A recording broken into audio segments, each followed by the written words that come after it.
کہ اللہ کی مخلوق میں کچھ بندے ایسے ہیں کہ جو نیک اور صالح ہوتے ہیں، اور پھر دوسری بات یہ ہے کہ وہ اس درجے پر مقبول ہو جاتے ہیں، منظور ہو جاتے ہیں کہ ان کی محبت اللہ تعالیٰ لوگوں کے دلوں میں ڈال دیتا ہے۔ اور میں یہ سمجھتا ہوں کہ اس پرفتن دور کے اندر یہ جو بزرگوں کی دشمنی پر لوگ تلے ہوئے ہیں، ان کو بھی اور ان کے جتنے بھی متاثرین ہیں ان سب کو اس بات کو اگر سمجھ لیں تو مسئلہ حل ہو سکتا ہے، اور وہ یہ ہے، دیکھیے اگر نیک لوگ دنیا میں ہیں ہی نہیں، یہ بزرگ ہیں ہی نہیں، تو پھر ان کی محبت دلوں میں کیسے آ سکتی ہے؟ اور جب دلوں میں محبت ہے تو ماننا پڑے گا نیک ہیں، اور اگر کوئی کہے کہ نہیں نیک ہے ہی نہیں، تو پھر قرآن کی اس آیت پر آپ کیا فتویٰ لگائیں گے جس میں رب فرما رہا ہے کہ میں نیکوں کی محبت لوگوں کے دلوں میں ڈال دوں؟ اگر نیک ہے ہی کوئی نہیں تو اللہ محبت کس چیز کی ڈالے گا؟ تو اس کا مطلب یہ نکلا کہ نیک ہیں انہی کی محبت اللہ لوگوں کے دلوں میں ڈالے گا۔ اور یہاں پر میں یہ بتا دوں، جتنے بزرگوں کے دشمن ہیں ان کے لیے یہ میرا کھلا پیغام ہے، تمہارے دلوں میں نہیں نا محبت، تو بھائی جان تم اس قرآن کی آیت کو پڑھ کے عبرت حاصل کرو جو میں نے آپ کے سامنے پڑھی ہے، اور ہم اپنے سینے ساڑھی پنجابی کے اندر سینہ ٹھپنا، اپنے سینے کو شاباش دینا کہ ہمارا وہ سینہ ہے جس میں نیکوں کا پیار ہے، اور ہمارا ہی اسی قرآن کی آیت پر عمل ہو رہا ہے۔ کیونکہ اگر نیک نہیں ہے تو پھر دل میں پیار نہیں آ سکتا، اور اگر پیار ہے تو ماننا پڑے گا کوئی نیک ہیں اور صالح ہیں، اور یہی وہ بزرگ ہوتے ہیں جن کا پیار اللہ تعالیٰ لوگوں کے دلوں میں ڈال دیتا ہے۔ پہلی بات۔ دوسری بات یہ ہے، صوفیاء فرماتے ہیں کہ یہ اللہ تعالیٰ کی یہ جو نیک نامی کے راستے پر چلنے والی مخلوق ہے، یہ جو صالحین ہیں، اللہ تعالیٰ ان کی محبت لوگوں کے دلوں میں کیوں ڈالتا ہے؟ اب یہ بھی جواب سن لیں۔ فرمایا اس کی وجہ یہ ہے کہ یہ ساری زندگی اللہ اللہ کرتے رہے ہیں، اللہ نے ان کا ذکر اپنی مخلوق کی زبان پر اور دل پر جاری فرما دیا ہے۔ اس کی وجہ یہ ہے کہ ایک صرف حقیقی زندگی ہم جانتے ہیں کہ جس کے اندر یہ سانس لے رہے ہیں اور ہم جی رہے ہیں، علماء فرماتے ہیں یہ حقیقی زندگی ایک ابدی زندگی بھی ہے، اور وہ کون سی ہے کہ بندہ جب اپنے آپ کو رب رسول کے سپرد کر دے تو اللہ اس کو ابدی زندگی عطا فرما دیتا ہے۔ تو یہ جو اللہ والوں کا تذکرہ باقی رہتا ہے، یہ اس لیے کہ انہوں نے ساری زندگی محبوب کریم صلی اللہ علیہ وسلم کے رب کی فرما برداری، اطاعت اور ذکر میں گزاری ہے، پھر اللہ تعالیٰ ان کے تذکرے کبھی ختم ہونے نہیں دیتا۔ یہ دوسری وجہ ہے۔ اب آ جائیے ذرا تیسری بات بھی آپ کی خدمت میں عرض کروں۔ دوستان گرامی یہ بھی یاد رکھیے، جتنے صالحین اور نیک لوگ ہیں، اولیاء اللہ جن کو کہا جاتا ہے، ان کے تذکرے قرآن مجید برہان رشید میں موجود ہیں، اور پہلی امتوں میں بھی اور اس امت کے اندر بھی۔ اور یہ بات ہے بڑی سمجھنے والی، اللہ رب العزت نے آدم علیہ السلام سے لے کر میرے محبوب خاتم النبیین تک جتنے نبی بھیجے اور جتنے نبیوں کی امتیں ہیں، ان سب میں جو سچے لوگ ہیں، ان سچے لوگوں کی ماشاءاللہ حافظ صاحب تشریف لے، اللہ پاک آپ کو خیر و برکت دے۔ مہمان آئے ہیں، اگر بیٹھنے کے لیے مناسب انتظام ہو جائے، ذرا آپ سبحان اللہ فرما دیجئے پیار کے ساتھ۔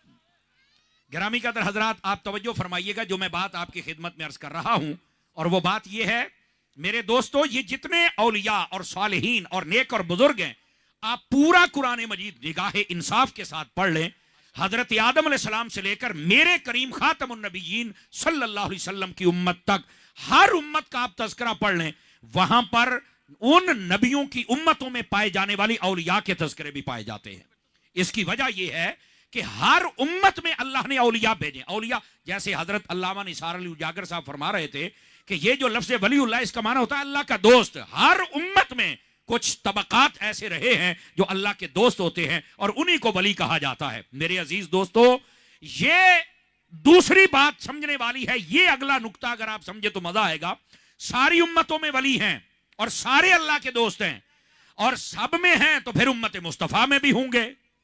سمجھ آ رہی نا؟ اب دوسرا نقطہ جو سمجھنے والا ہے، جس سے آدھا مسئلہ آپ کا حل ہو جائے گا، علماء نے لکھا ہے اللہ رب العزت نے اپنے حبیب پاک علیہ السلام کو جو چیز عطا فرمائی وہ پہلے نبیوں سے افضل اور اعلیٰ عطا کی ہے، تو جو امت ہے یہ بھی افضل ہے، اور اس امت میں جتنے ولی ہیں وہ سارے کے سارے بھی پہلی امتوں کی اولیاء سے افضل ہیں۔ یہ یاد رکھ لیجئے، جب آپ کے ذہن میں یہ دو باتیں آ جائیں کہ قرآن یہ بتا رہا ہے کہ جتنی امتیں گزری ہیں ان میں اولیاء ہوئے ہیں اور وہ حق اور سچ کی نشانی تھے، اور دوسری بات آپ نے یہ سمجھی کہ جتنی امتیں ہیں ان میں افضل امت امت مصطفیٰ ہے، تو پھر یہ بھی ماننا پڑے گا جیسے یہ امت افضل ہے ویسے اس امت میں آنے والے اولیاء بھی پہلی امت کے اولیاء سے افضل ہیں. یہ دوسری بات. اور یہی دو باتیں ہیں جن کو ہم سمجھیں گے تو ہمارے ذہن کے اندر اولیاء کا تذکرہ پایا جائے. اچھا یہاں پر بسا اوقات یہ بھی ہوتا ہے لوگ جب مغالطہ ڈالتے ہیں نا تو کہتے ہیں ان کو تم بزرگ مانتے ہو, تم ولی کہتے ہو, قرآن و حدیث میں تو نہیں آیا. تو میں نے کہا تجھے بھی تو بندہ لوگ کہتے ہیں قرآن و حدیث میں تو نہیں آیا, تو کیا ہم تمہیں ڈنگر کہہ سکتے ہیں؟ تو اپنے آپ کو مسلمان کہتا ہے, قرآن و حدیث میں تو تیرا نام نہیں ہے کہ تو مسلمان ہے, تو کیا تجھے ہم ہندو کہہ سکتے ہیں؟ بولو نا یار, میری بات کو سمجھنے کی کوشش کرو نا. میں ظاہر سی بات ہے ہر بندہ کسی نہ کسی چیز کا اسپیشلسٹ ہوتا ہے, تو ہم جس چیز کے اسپیشلسٹ ہیں میں تو اسی حساب سے بات کروں گا نا. یہ جو فتنے پھیلائے جا رہے اس لیے, اور کیسے قوم کا دماغ خراب کیا جاتا حضرت علامہ صاحب کہ جناب تم ولی کہتے ہو, یہ تو نہیں آیا قرآن میں ان کا نام, تو ہم کیسے مان جائیں؟ تو بھائی قرآن میں تو نہیں آیا کہ تو مسلمان ہے, قرآن میں تو نہیں آیا کہ تو بندہ ہے, تو پھر کیا سمجھیں؟ تو کہا نہیں. اچھا میں اس سے بھی ایک اگلی بات کروں. آپ کو پتا ہے میرا ایک اپنا انداز ہے, میں اپنے حساب سے بات کرتا ہوں, جتنی زیادہ دشمن کو تکلیف ہوگی اتنا مسئلہ اسے سمجھ آئے گا. ساڑھی پنجابی کے اندر سینے تو وال پٹیا جائے مسئلہ تھا حل ہوتا ہے. اب دیکھو نا ایک بندہ کہتا ہے جی قرآن و حدیث میں نہیں ہے, میں تو اڈے بابیاں نو نہیں مانتا, میں بزرگوں کو نہیں مانتا. تو میں نے کہا کوئی نہیں بیٹا سحر ٹھبر کر, میں بتاتا ہوں تو کس کا ہے, تیرے باپ کا نا فلاں ہے. تو میں نے کہا قرآن و حدیث میں تو نہیں آیا کہ تیرا باپ فلاں ہے, تو کیا ہم نسبت کہیں اور, میں حرام زادہ نہیں کہہ رہا, چونکہ پڑھے لکھے لوگوں میں بیٹھا ہوں اس لیے میں نے کہا میں نسبت کہیں اور کر سکتا ہوں. سمجھ آ رہی میری بات کی؟ اور یہ کہاں کا معیار ہے کہ یہ کہا جائے کہ قرآن و حدیث میں آئے گا تو پھر ہم مانیں گے؟ قرآن و حدیث میں علماء کی بھی نشانیاں ہیں, اسی طرح مسلمان کی بھی نشانیاں ہیں, اور اسی طرح جتنے بزرگ اور صالحین اور ولی ہیں ان کی نشانیاں ہیں. وہ جس میں پائی جائیں گی آپ کو ماننا پڑے گا کہ یہ ہیں وہ لوگ. اور پھر اس پہ دوسری بات, ایک تو شرعی طریقے سے نشانیاں ہوتی ہیں, اور دوسرا یہ خلق خدا بھی تو ہے نا, جن کی زبان پر اللہ جاری کر دیتا ہے کہ یہ ہمارا نیک بندہ ہے اور یہ ہمارا قریبی بندہ ہے.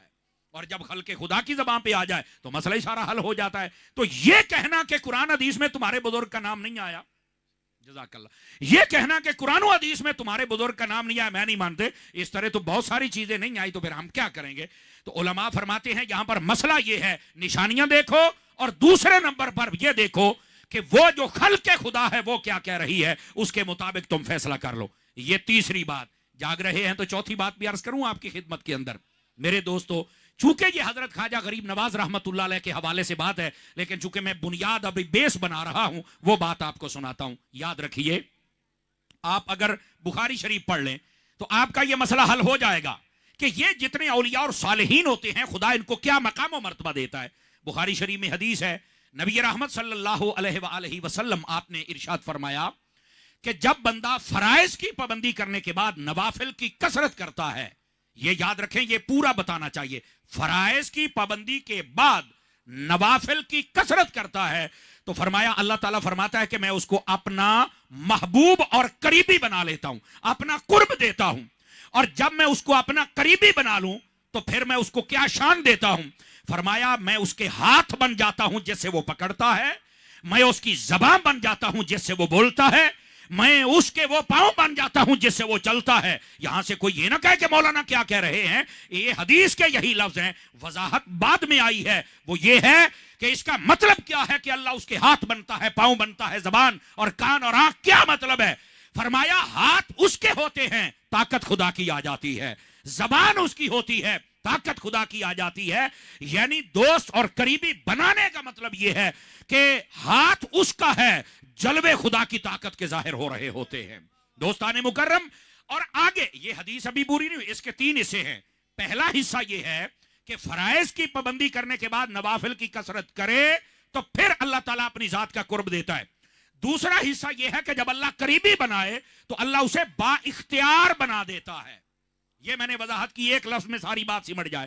وہ پھر بے اختیار نہیں ہوتا, اور اسی لیے ہم کہتے جو کہتے ہیں نا ولی ہیں لیکن نہ ہوتے بے اختیار ہیں. میں نے کہا کیسا پگلا اور چریا قسم کا بندہ ہے بھائی, ولی کو ولی کیوں کہتے ہو؟ کہا اللہ کا دوست ہوتا ہے. اور بھائی کوئی تھانے دار کا دوست بن جائے وہ تو بڑے اختیار والا ہوتا ہے, تو جو رب کا دوست ہے